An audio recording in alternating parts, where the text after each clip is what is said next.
आप किसी से थैंक यू कहना चाहते हैं तो आप उसकी जगह बोल सकते हैं आई रियली अप्रिशिएट यू, या फिर आप बोल सकते हैं it's really kind of you, या फिर it's so nice of you. आप कुछ भी इस तरह के इंग्लिश फ्रेजेस बोलकर अपना इंग्लिश का इंप्रेशन जमा सकते हैं। सो यही है आज का हमारा topic, how to speak English smartly by using English phrases. And if you are new to my channel, please hit the subscribe button and the bell icon also. Let's get started with this. Today we will discuss English phrases for I want, कि मैं चाहता हूँ, इसको अलग अलग तरीके से कैसे बोल सकते हैं। I like, मुझे पसंद है या मैं पसंद करता हूँ। Apologizing, like किसी को सॉरी कहना है। Love से related English phrases हैं and many more like this. So here we go. English phrases for I want, इससे स्टार्ट करेंगे हम आज। जैसे कि मैं आपको पहले थोड़ी सी फ्रेमिंग बता देती हूँ, इसमें क्या क्या यूज़ कर सकते हैं। जैसे कि I am dying for, I am in the mood and I feel like, लेकिन इसको यूज़ कैसे करेंगे, यहाँ पे कुछ एग्जाम्पल्स हैं आपके सामने। जैसे कि आपको कॉफ़ी चाहिए, means you really want coffee, तो आप बोलेंगे I am dying for a coffee right now, I'm dying for a coffee right now. या फिर आपका पास्ता खाने का मन करे, anything like that. I'm starving, बहुत भूख लग रही है, I would kill for a plate of pasta. तो इस तरह से आप जो है I want a plate of pasta या I want a cup of coffee के अलावा बहुत कुछ बोल सकते हैं। ये फ्रेजेस मैं इसलिए सिखाती हूँ ताकि आप स्मार्ट इंग्लिश बोल सके। यहाँ पे कॉन्ट्रैक्शन यूज़ हुआ है आई डी, इसका मतलब आई वुड है या आई हैड। देखो ये कन्फ्यूज़न हो जाती है अक्सर रीड करते हुए, क्योंकि आई हैड को और आई वुड दोनों को हम इसी तरह से लिखते हैं।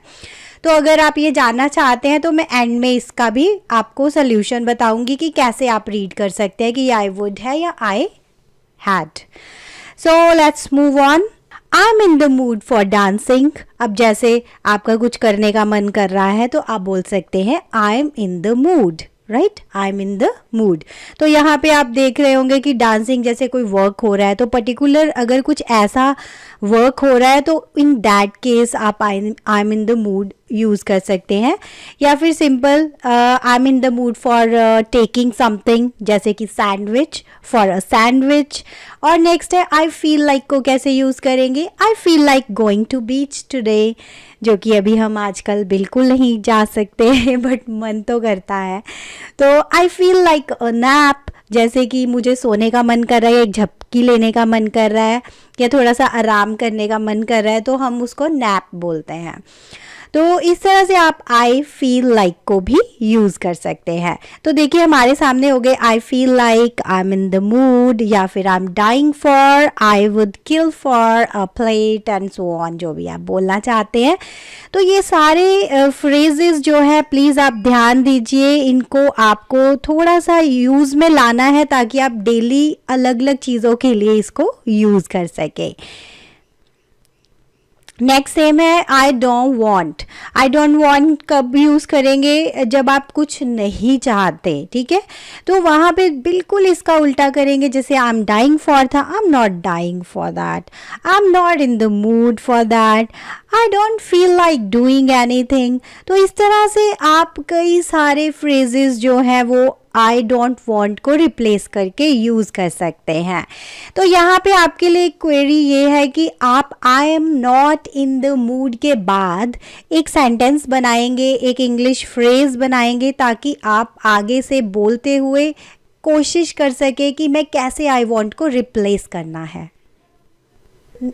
नेक्स्ट जो है अपोलोजाइजिंग के लिए आप अलग अलग इंग्लिश फ्रेजेस कैसे यूज़ करेंगे। जैसे कि हम कहते हैं oops sorry, oh sorry about that, ये थोड़े सिंपल हैं, हम अक्सर यूज़ करते हैं आई एम सॉरी फॉर या I am sorry that, I apologise for. तो जिस चीज़ के लिए भी आप सॉरी बोलना चाहते हैं तो उसके पहले आई एम सॉरी की बजाय आप I apologise for and so on इस तरह से बोल सकते हैं। Here is an example for you. I am sorry that I yelled at you last night. मैं कल रात को तुम पे चिल्लाया, इसके लिए आई एम सॉरी, राइट।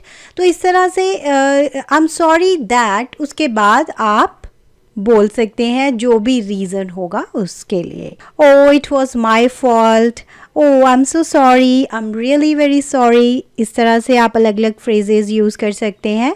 या फिर एक यहाँ पे है आई एम सॉरी के बाद आई should have, I shouldn't have का भी आप यूज़ कर सकते हैं कि मुझे सॉरी, मुझे ये नहीं करना चाहिए था, जैसे कि या मुझे ये करना चाहिए था, I am sorry I should have called and told you that I would be late, कि मुझे तुम्हें बता देना चाहिए था कॉल करके कि मैं लेट हो जाऊंगी। तो यहाँ पे फिर से कन्फ्यूज़न आपको हो सकती है कि ये आई हैड है या आई वुड है, तो प्लीज़ इसके लिए वीडियो एंड तक देखें, इसका रीज़न मैं एंड में बताऊँगी, ज़रूर आपके साथ शेयर करूँगी। और अगर आपको इनमें से कुछ भी सेंटेंसेस या फ्रेजेस मुश्किल लगते हैं तो उसके लिए please visit my website and you can get all the content there. I will give you the link in the description box also. Next phrases हैं जैसे आप अपना प्यार एक्सप्रेस करना चाहते हैं, वो कोई भी हो सकता है, it may be your kids, it may be your love ones, it may be your hubby, it may be your boyfriend, anyone. So, how will you say, you mean so much to me, कि तुम मेरे लिए बहुत important हो, तुम मेरे लिए बहुत मायने रखते हो, I love you, you are incredible, तुम बिल्कुल मीन्स दूसरों से अलग हो, बिल्कुल स्पेशल हो, and so on, you are amazing, I love you. तो इस तरह से आप अलग अलग फ्रेजेस को आई लव यू के साथ कंबाइन भी कर सकते हैं और आप इनको इंडिविजुअली भी यूज़ कर सकते हैं। We complete each other, I have totally fallen for you, हम दोनों एक दूसरे के साथ बहुत अच्छे लगते हैं, कंप्लीट करते हैं एक दूसरे को, एंड सो ऑन। थोड़े रोमांटिक है बट मैं पढ़ाने के तरीके से पढ़ा रही हूँ। नेक्स्ट फ्रेजेस है आई लाइक के लिए, मुझे पसंद है, जैसे आप कुछ बोलना चाहते हैं तो उसके लिए आप जो अलग अलग फ्रेजेस यूज़ करेंगे, that is I am into and I am fond of, I am crazy about. तो इसको यूज़ कैसे करेंगे, here are some example in front of you. जैसे कि आपको म्यूज़िक पसंद है, I am into listening to the music, what are you into, मुझे तो म्यूज़िक पसंद है, आपको क्या पसंद है। तो इस तरह से आप पूछ सकते हैं व्हाट आर यू इनटू, या आपसे कोई पूछता है ऐसा कुछ तो आपको ऐसी फ्रेजेस स्मार्ट इंग्लिश आनी बहुत इम्पॉर्टेंट है। ऐसे ना हो कि आपको ये पता ही ना लगे कि सामने वाला क्या पूछ रहा है।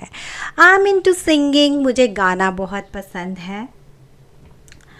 लेकिन यहाँ पे मैं आपको एक थोड़ा इम्पॉर्टेंट चीज़ बताऊंगी कि जैसे आई am really into this vegetable curry, जैसे नाउन हो गया यहाँ पे, इट्स वेरी डिलीशियस, तो यहाँ पे हमने एक चीज़ का नाम लिया, तो वो चीज़ जो है वो हम इस तरह से कभी भी आई एम इनटू के साथ नहीं बोलेंगे। तो आई एम इनटू आप तब यूज़ करेंगे जब कुछ एक्शन हो रहा है, कोई काम हो रहा है, जैसे dancing, singing, watching TV and so on, right. तो इस तरह से आप थोड़ा सा ध्यान रखिए कि कहाँ पे आपको क्या यूज़ करना है। सो नेक्स्ट है जैसे कि आपको हम कहते हैं कि मैं शाहरुख खान को बहुत पसंद करती हूँ, I am big fan of Shahrukh Khan rather than I like him and so on, आप बोल सकते हैं। मैंने ऐसे ही शाहरुख खान का नाम लिखा, मुझे ज़्यादा मतलब इतना ठीक ठाक है। He is very fond of finding faults, कि हम कहते हैं कि उसको मतलब दूसरों में गलतियाँ निकालना बहुत पसंद है, वो इसकी बड़ी शौकीन है, she is very fond of. तो ये आप भी वेरी फॉन्ड ऑफ के साथ आप कुछ और भी यूज़ कर सकते हैं। I am absolutely crazy about this band, मुझे ये बैंड बहुत पसंद है, या ब्रांड भी आ सकता है, I am absolutely crazy about this brand, मुझे ये ब्रांड बहुत पसंद है। तो आप बताइए कि आप किसके बिग फ़ैन हैं, आप किसको पसंद करते हैं, प्लीज़ कमेंट बॉक्स में ज़रूर कमेंट कीजिएगा। एंड नेक्स्ट है English phrases for I don't like. देखो जो अभी हमने किया ये बिल्कुल उसका उल्टा आएगा, साथ में हम उसमें नॉट या डोंट को यूज़ करेंगे। जैसे था आई एम इनटू सिंगिंग, मुझे सिंगिंग बहुत पसंद है, हम बोलेंगे I am not into singing, मुझे सिंगिंग ज़्यादा पसंद नहीं है। I am not fond of, ठीक है, I am not fond of means मुझे ये पसंद नहीं है, मुझे ज़्यादा पसंद नहीं है। I am not fond of yoga and I am not a big fan of Star Trek, means आप किसी पर्टिकुलर ब्रांड का नेम भी ले सकते हो, किसी पर्टिकुलर पर्सन का नेम भी ले सकते हो. I am not a big fan of Shahrukh Khan and I am not crazy about them.